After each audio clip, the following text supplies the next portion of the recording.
SAfm, South Africa's news and information leader.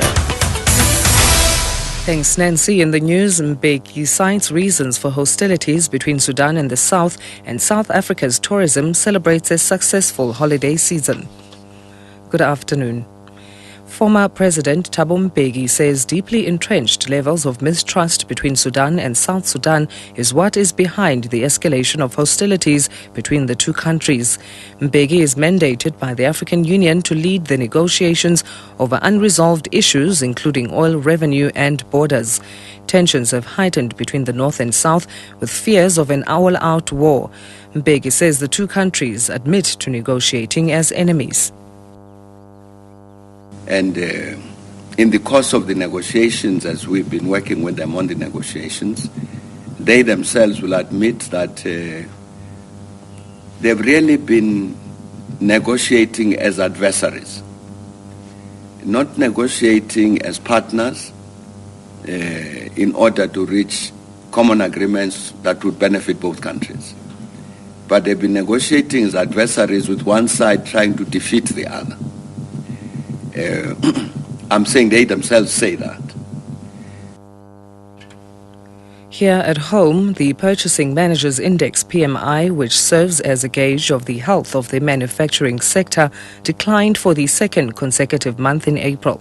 According to the Kagiso PMI Index, activity in the sector fell to 53.7 in April from 55.1 recorded in March.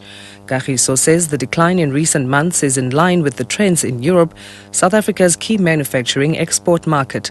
The survey shows that the slowdown was mainly due to poor performance in new sales orders. Hugo Pina is with the Bureau for Market Research. Now, the decline in April to a large extent came from the new sales orders index, which is the biggest weighted subcomponent of the PMI.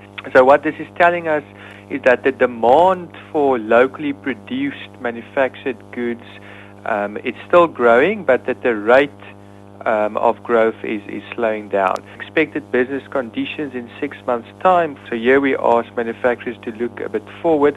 That index also came down somewhat. So it does suggest that these guys are not as optimistic about future conditions as they were a couple of months ago. Disciplinary cases against suspended public service employees may soon have to be finalized within 60 days.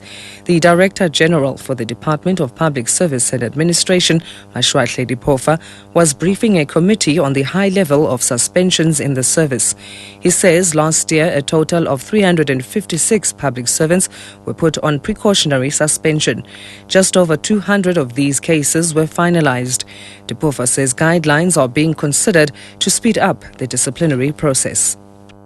If you suspend and within 60 days you have not been able to conclude the investigation and have the hearing, the suspension should automatically lapse so that the rest of the disciplinary process can continue with the employee back at work. Zulu King Goodwill Zwelithini has proposed the establishment of a rural development bank. He was speaking during the inauguration of the Ngonyama Rural Development Forum in Pietermaritzburg. He says such a bank will give rural people access to banking services and financing, which mainstream banks are reluctant to provide. King Goodwill says development in rural areas must be driven by rural people themselves. He says the imposition of government programs in rural areas without consulting members of the community is an insult and must come to an end. The SABC has told Parliament that it's doing well financially and won't be needing the full 1.4 billion rand guarantee it got from the government. CEO Lulama Mokobo said 1 billion rand has been used so far and the rest won't be utilized. The SABC is briefing the Communications Portfolio Committee on its strategic plan. Mukobos also said the corporation is encouraging the debate around the CEO also being the editor-in-chief and will report back to Parliament on the conclusion of the process. South Africa's travel and tourism industries are celebrating a very successful mid-year holiday season.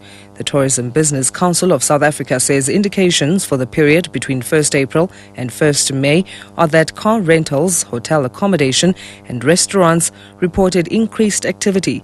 CEO of the council, Matsatsi Morobe. We know that for the rest of the economy, people may be complaining about all the holidays. But of course, they always say that for every win, there's a loss somewhere else. And in this particular case, the travel and tourism industry generally, from accommodation to travel, to their life, to car rental, it's been fantastic and we're very grateful.